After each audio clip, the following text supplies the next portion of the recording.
How to handle big emotions with confidence. I'm going to talk a little bit today about building emotional resilience because this is something that I see as really being so foundational for being able to move through life with confidence, lower our stress response, and just be able to have access to more joy as well as feeling resilient to move through really hard things in life, which we all know will come. Unfortunately, there will be, sorrows, but when we can move through those with confidence, life's just a whole lot richer. So, hi, my name is Rochelle, and I have been a clinical therapist, complex trauma therapist for many years. I now have a coaching program.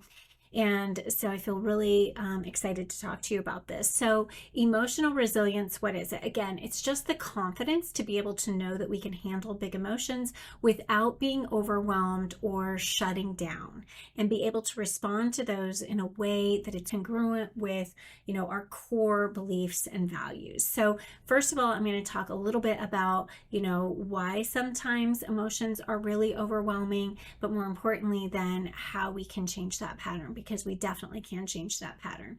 So the first thing is that we learn about how to handle emotions during two really pivotal times in life. One is really early in life, during our programming, when our mind is just absorbing everything around us and feeling out and learning, how do I belong in this system? How do I get my needs met?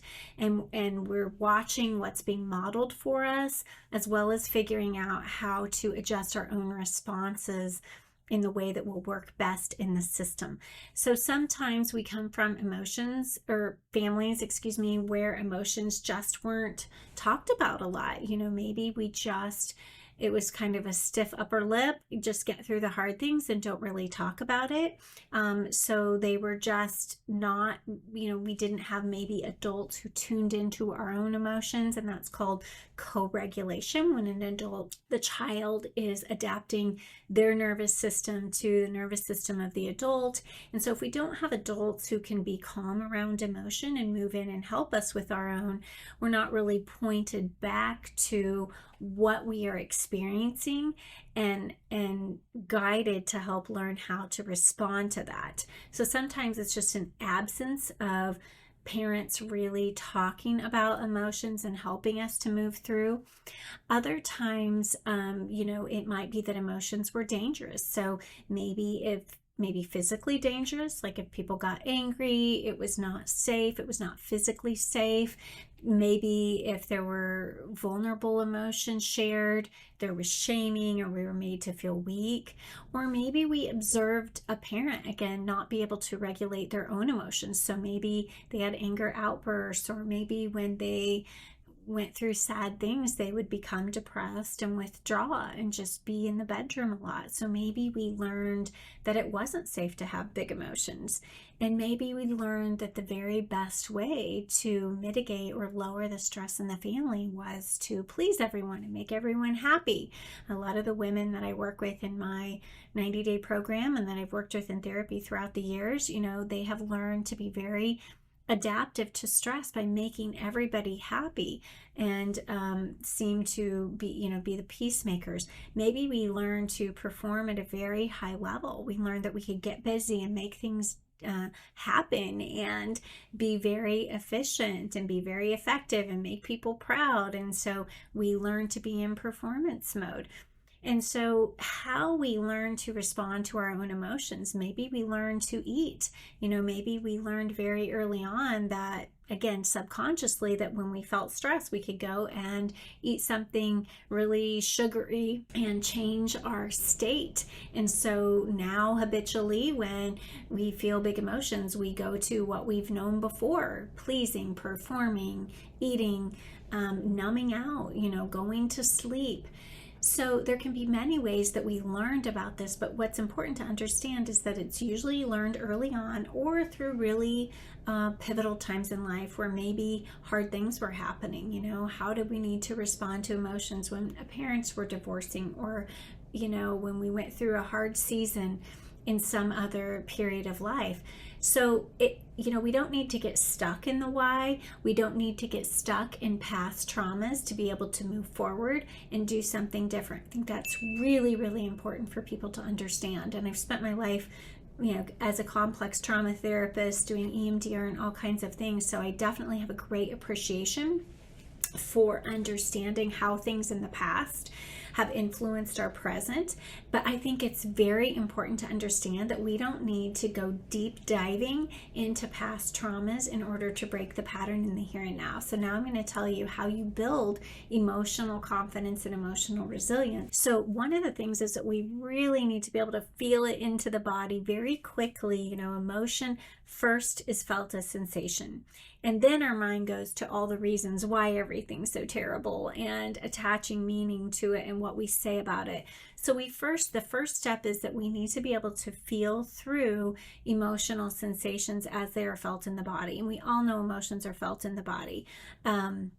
This is why we get a pit in our stomach, or we feel like we can't breathe, we feel constricted in our chest, or we feel lighter when we're excited, or, we feel like weight is upon us when, we're in the middle of a grief reaction. So emotions are felt in the body, and whenever we're wanting to change something, and I believe so strongly in this, that, God gives us a new set of neurons every day so we can think and feel and be different, choose differently, make different choices, respond different in action. But we first have to acknowledge what's there.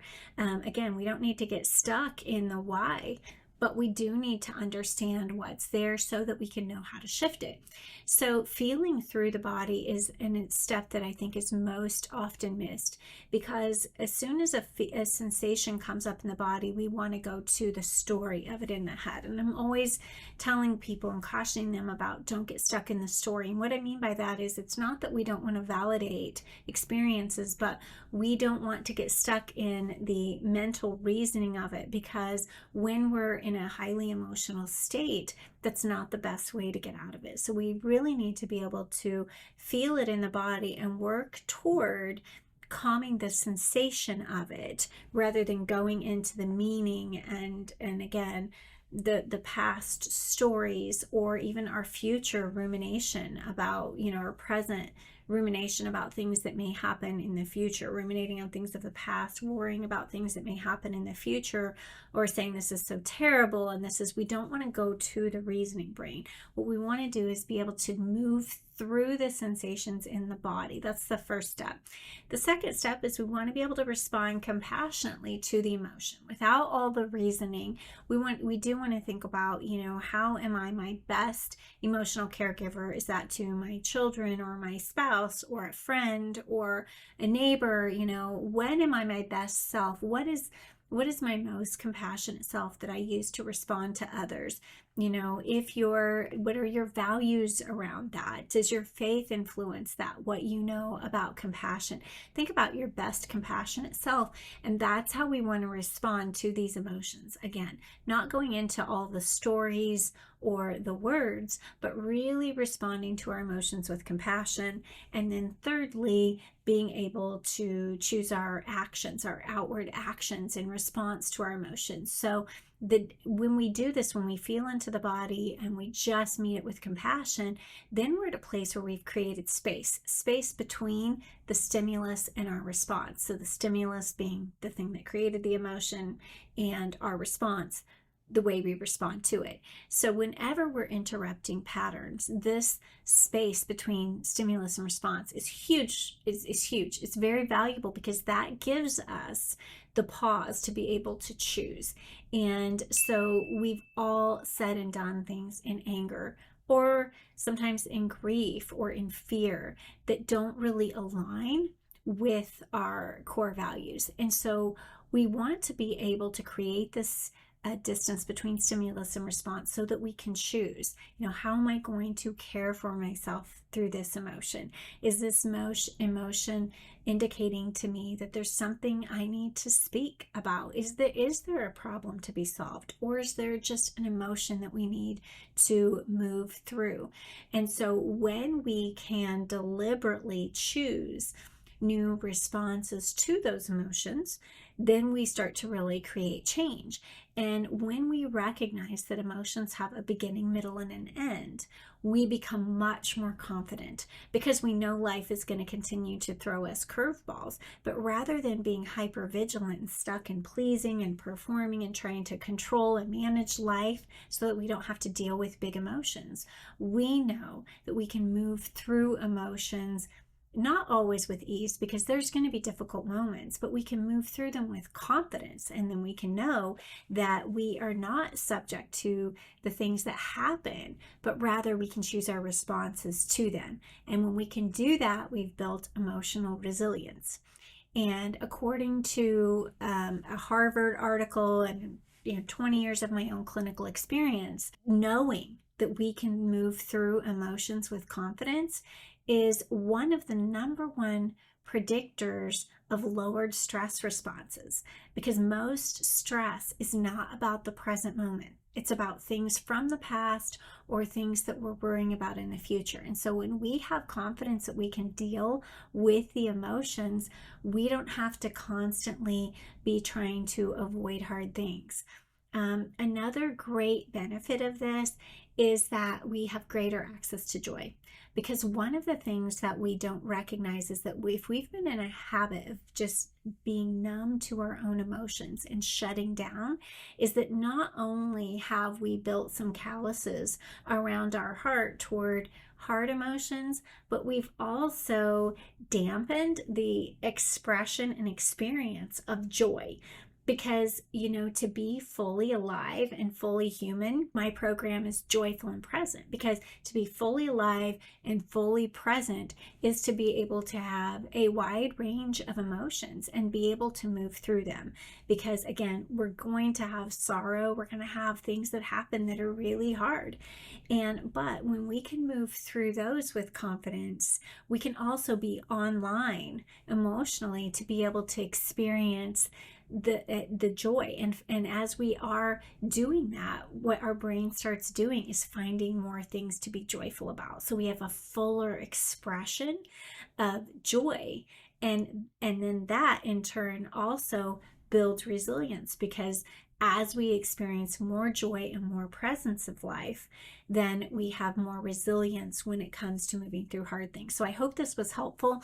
If you are interested in watching a training I have that talks about my approach for moving through calming overwhelm and the stress response, there's a link to a training below. And at the end of that training, there is an opportunity for those who want to go deeper to book a call. But in the meantime, I hope this information was helpful for you. It's never too late. You get a new set of neurons every day. You can repattern those however you like. No one is bound by the things that have happened to them or a hard history. Anything is changeable when you use your mind in the right way. So I hope this was helpful, and I look forward to seeing you in the next video. Subscribe if you'd like more information. Bye.